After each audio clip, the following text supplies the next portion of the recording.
DLC has been a topic of controversy in Call of Duty for quite some time now, especially since the release of supply drops. Today, guys, we're going to be talking about what DLC is going to look like, or I should say, will probably look like in Black Ops 4. There's a lot of things that are going to be definitely different, 100% right off the bat. That's pretty much confirmed. We're going to be taking a look at exactly the evidence that sits behind that, but it's going to be different. It's going to be exciting, and I think it's going to please us in the community a lot more than these previous titles have. So let's go ahead and jump right into it. Now, first off, I was lucky enough to head out to the Black Ops 4 community reveal on the 17th. Thank you to Activision and Treyarch for inviting me and bringing me out to the event. It was a really great time. It went extremely smoothly. But at that event, when they announced, the trailer and they were up on stage, and this was live streamed in front of you guys, so if you might have even missed this, it was a small point that Dan Bunting hit on, and he said that DLC will be done differently this time around. And that was a major key that I think a lot of people didn't really pick up on. I know I really didn't at first, and the only thing that I noticed wasn't until the end of the actual trailer, but that specific point that he had mentioned, I completely looked over. What is he saying? Well, first off, it's point blank, there's going to be a different system implemented for DLC. It's not going to be the traditional sense. Well, what is the traditional sense for Call of Duty DLC? A couple things. One, the traditional season pass that gives us 3 to 4 multiplayer maps plus a zombies map every map pack with a cycle of 4 DLC map packs over the course of the game. The second being a newer model that includes obviously COD points, supply drops, cosmetics, and the kind of gambling system that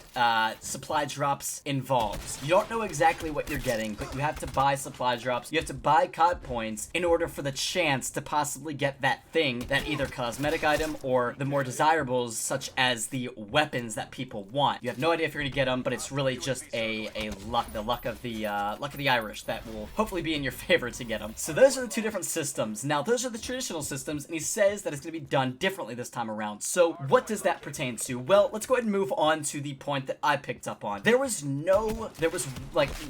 absolute no reference to any season pass or exclusivity at the end of any of the trailers. And obviously the trailers are massive selling points for Call of Duty games, and really for any game, and they always have been. So they try to include all the most important focal points on these trailers to advertise them as much as possible. And they didn't include a season pass like they typically do in other Call of Duty trailers, which is obviously intentional, but kind of gives us an idea that there's possibly not going to be a season pass this time around. A season pass where we have to pay $60 to get 4 additional map packs.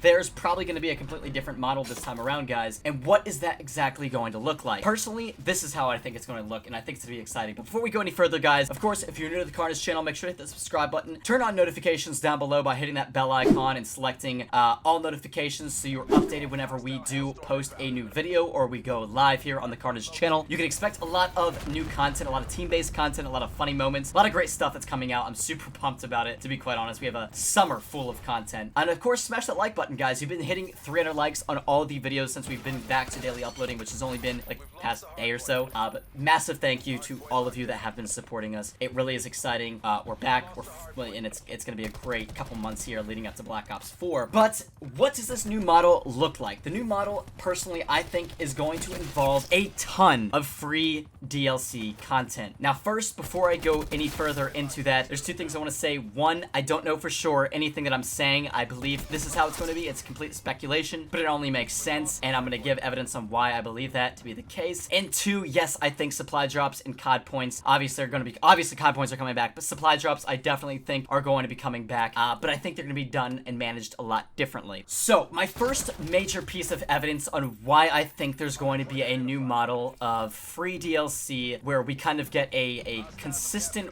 rollout of new content to keep things fresh is because of the new way that the gaming industry is moving, the new direction they're moving, and one of those kind of driving leaders in that new direction is Fortnite. And I know some people might not be too happy for me to reference Fortnite, but it's so prevalent that I have to, and I feel like most of you guys probably play Fortnite, to be honest. I personally do, and I enjoy Fortnite, but Fortnite's model is basically consistent, weekly almost, updates to their game with completely new features, completely new weapons that are obviously completely free. Like the weapons that they add to the game are it's just new content that's put into the map, put into the game. There's new abilities and features features such as the Thanos collaboration that they did with Infinity War. Then there was also the jetpack that they even recently added, which is not even like, it's just a new mechanic. It adds another level to strategy, and it's very, very interesting to see them add things like that. But obviously you don't have to pay for it. Now at the same time, they add in skins that do cost money. They have V-Bucks, and V-Bucks can, you know, purchase things such as new emotes, new gliders, obviously the battle pass when a new season comes out. And then of course the biggest selling point is the skins. The skins are massive in this battle royale game. They're quite expensive as well. They cost about $25 for a single skin. Extremely expensive, in fact. But what the model is that is extremely popular and seems to have done extremely well is that Fortnite gives exactly what the person wants. They display exactly what you're getting for a very specific price. It's not really hidden or behind like somewhat of a gambling system. The only way they kind of cover it up is the fact that you have to purchase V-Bucks with in real life money. So when you're using V-Bucks, it's kind of a psychological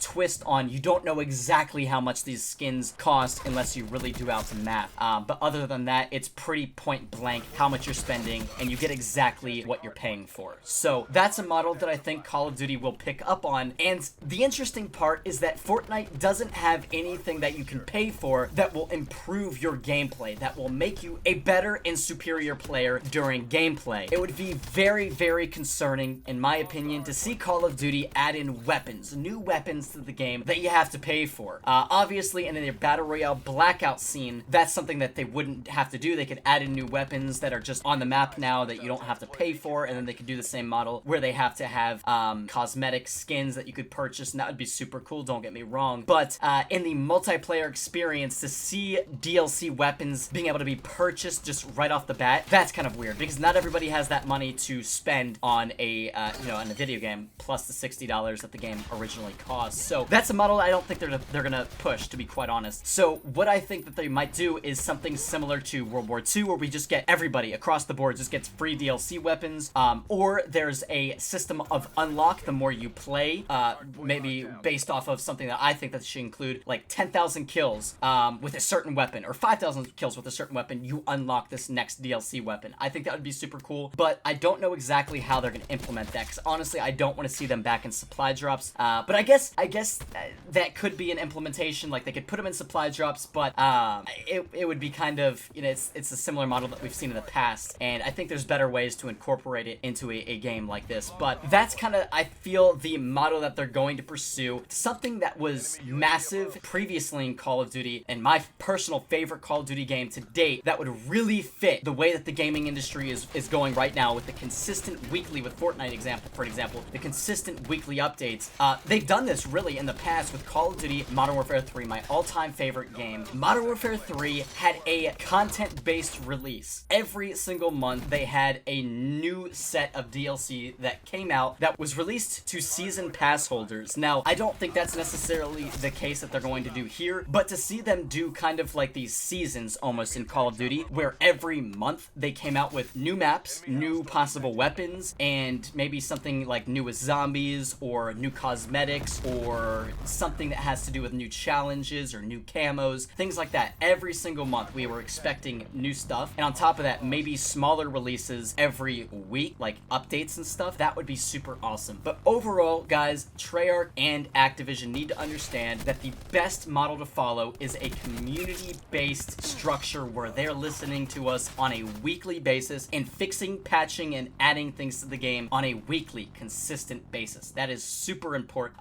When there's things that need to be buffed or nerfed, I think it needs to be done ASAP. Really, really quick updates is the key to success in the gaming industry, and I think that Treyarch will really, really strive to maximize on that. I don't think they're going to let us down, and I'm excited to see what they have in store for us. But without further ado, guys, let me know your thoughts and opinions down in the comments section below. Subscribe to Carnage Clan if you were new. Drop a like on today's video. Let's shoot for 300 to 400 likes. That would be great to see. I know we're just kind of kickstarting the channel again, and it's kind of slow, but there's been some comments that have kind of hit on that yes, we are getting less likes than normal, guys, but I do appreciate every single one of you that are supporting us, and it's back to the top, guys, from here. So hopefully you're having a fantastic day, and we'll see you guys in tomorrow's video. You don't want to miss it, by the way. It's probably one of the most favorite videos I've ever made in the history of my YouTube career. I'm super excited for this one, and the OGs will understand why. But anyways, guys, talk to you later.